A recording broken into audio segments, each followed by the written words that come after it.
is the 5th episode of Tala Toks. Sige, so our topic for today is the champion and the general. Senator Lacson's chart. So this is his chart. Of course, untimed also. So noon chart lang tayo. And ito naman yung kabilang side na pinapakita natin, Mars in Virgo. Uy, pare. Mga Mars in Virgo because I'm Virgo rising. So, ramdam ko yung placement ng Mars in Virgo because this will fall in my first house and Jamel's also. So, ang effect kasi sa akin ng Mars in Virgo, parang nag-aapura ako. Parang gusto ko talagang sundin yung sinasabi nila. So, that sense of parang Mars in the first house. So, Virgo is very analytical, very strategic. You know, they want to make sense of everything in its proper place. Criticisms and parang mga nitpicky, may ganong quality. Growth is important and then very strategic. So nakikita ko kung si Lacson yung president, baka parang kinakabahan ako lagi. Gusto ko lang sundin yung may agenda, parang ganun. Speaking of Mars, kasi yung ano din, kung si Senator Pacquiao, yung chart niya is very jovial. Ito naman kay Senator Lacson is super martial. Very martial kasi yung ano niya, yung moon, yung Mercury, yung moon, Mercury is in Mars's terms.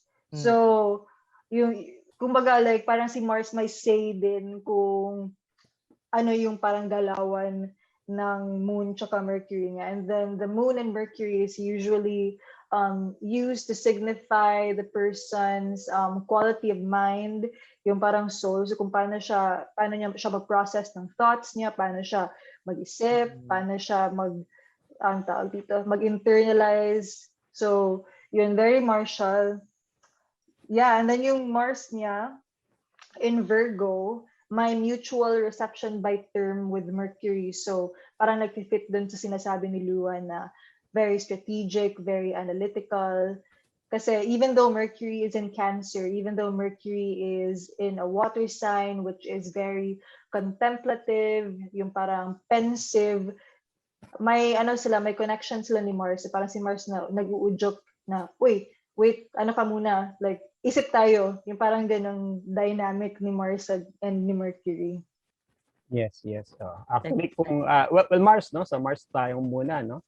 Okay, one thing dun sa Mars na napansin ko is eksakto siya dun sa ascendant sign ng Philippines. I think Mars din, ano? Yung ascendant ng Philippines, modern Philippines, yung Mars is actually in the first house, no? Yung let's say role niya, no, as a police officer, no? He was once the top police of the country, no. So parang nag-jibe yun sa Mars ng Philippines, no. That's on the positive side, no. On the negative side, no, meron ding mga issues, no, na binato sa kanya regarding his involvement noong martial law, no? So tapos meron ding meron sinabi dito si Firmicus na naman. Meron siya sinabi dito pag yung moon in Mars terms square its ruler Jupiter. So sabi na parang pwede siyang ma-involve in dangerous operations. So yung work niya in the police, parang siyang assigned palagi dun sa mga high profile na case, so considered dangerous operations.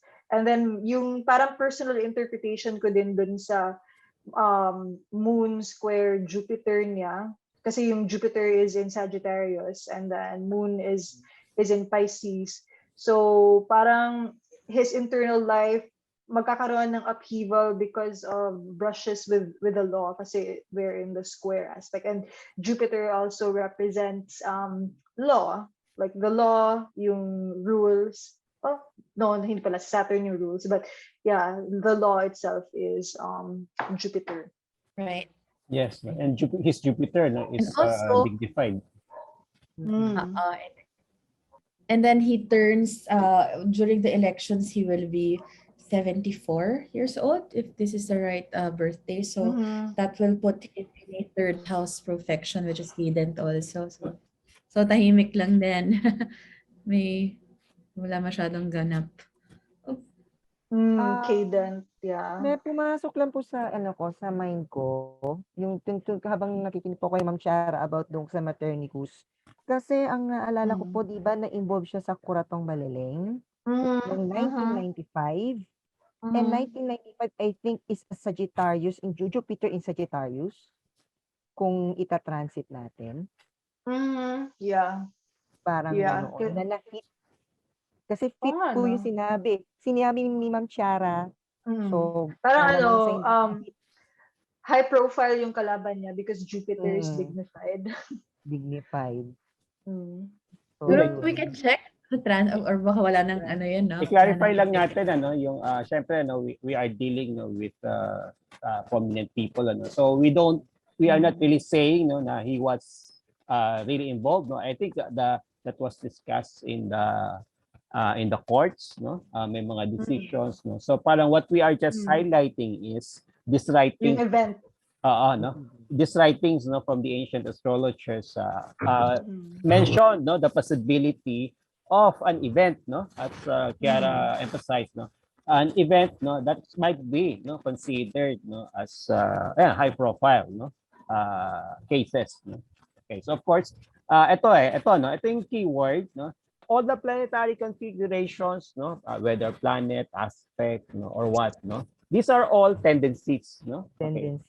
Most of the time it's a struggle to get out of these patterns of energy pero it's always our decision whether we are going to go along that direction or not and it takes some form of introspection which I think Senator Lacson has a lot of he's very patient, he's very studious, he's introspective and he is a wide reader kaya he considers a lot of things So I think yung element ng introspection is there which can somehow help a person overcome certain very negative placements. Tama. Yeah. Parang I like to think of it also as parang kang defaults more than anything. May certain defaults but then it's like when you're born and then kulot ka, gusto mo straight yung buhok mo, pwede mo naman i-plancha. Pag tubo nun, kulot pa rin. So effort, constant effort, and then pwede naman natin i-transcend. That's why we're studying this. So not to box anybody na ganyan na talaga or ganito na. So Parang especially for weather. Yes, weather. And especially for him, he's mutable also. So there's a tendency for him to not really be too stuck on certain things. Of course, depending on the chart, but a tendency for him to flow and to grow and to find it easy to adapt and adjust if need be. And another thing is yung brain power din medyo mataas. Maganda for me. I like that aspect of yung sun niya na yung dispositor is Mercury, so thinking, and then it's Gemini, and then it's with Uranus. You can see it in the interviews that he gives. He's very detail oriented. He is pro science, pro data, pro facts. It's all about high things. So maganda rin yun. I think a very good characteristic for him is that there is transparency and there's a lot of data and he is not scared to put the information out there. That's Gemini energy. Hindi titigil hanggat di niya nakuha lahat ng energy. And that's actually something that can work very well for him if he wins the presidency. At he's up to date sa mga gadgets and another manifestation of this Uranus sun techie Yung moon sign niya uurong no? Moon in Pisces pa rin siya. Moon in Pisces. At I love Pisces moon. Mabait siya. And again, ito yung connection din with the mother. I think he talks a lot about his mother's influence, na very religious daw. So kasama tong, I think this is a manifestation of Moon in Pisces. Gusto ko lang din i-add about dun sa sun. Kasi ito yung pinaka nag-strike sa akin kasi nung nakita ko yung sun niya. Na-notice ko na it's conjunct a fixed star, a royal fixed star called Aldebaran. So si Aldebaran, siya yung parang watcher of the east. Kasi apat silang royal stars na parang para silang equivalent nung 4 archangels ba. So parang dito si Aldebaran is Archangel Michael. So si Archangel Michael related siya sa military. And Aldebaran is a very martial star. So, yun. Tapos, alala ko sa interview, sinasabi niya palagi na yung trademark niya is integrity. Tapos si Aldebaran, his main thing is integrity din. But the thing with royal stars is that kailangan mo siyang kailangan mong i-maintain or i-temper, because kung hindi mo siya, kung wala kang control, like it'll get out of hand. So kay Aldebaran importante ma-maintain yung integrity, kasi kung hindi, parang a man is only as good as his word. So pag pag for example, yung taong may prominent Aldebaran, tas we suddenly found out na nagsinungaling pala siya, wala na yung integrity niya. So important na may ganung factor. And also yung sa buhay din niya, 'di ba? Maraming binabato sa kanya na mga issues. So, like there's been many times na question yung integrity niya, but he always like defends himself na parang, ito, meron akong evidence ganyan. So, yun. Actually, ang kinamit niya sa title, the title that Luan suggested na is ito nga, the general, which I think is a manifestation of this Mars in Virgo, kasi if in general hindi lang basta bakbakan For example, sa boxing, for example, yan, sheer force siya din, pero pagka meron kang Mercury influence, such as this Mars in Virgo, parang tactician yan, he plans ahead, he studies the environment, Actually, one of his favorite books nga ata, was Sun Tzu, itong The Art of War. Kaya ito strategy. It's so because I think I've also met a few friends of mine who have Mars in Virgo, and they like strategy games. They're very particular about what to do. He was born under a Pluto Saturn conjunction. So may effect pa yan kahit paano. So in Leo at that. So may sense talaga of parang nakikita sa entablado, parang may ganung quality.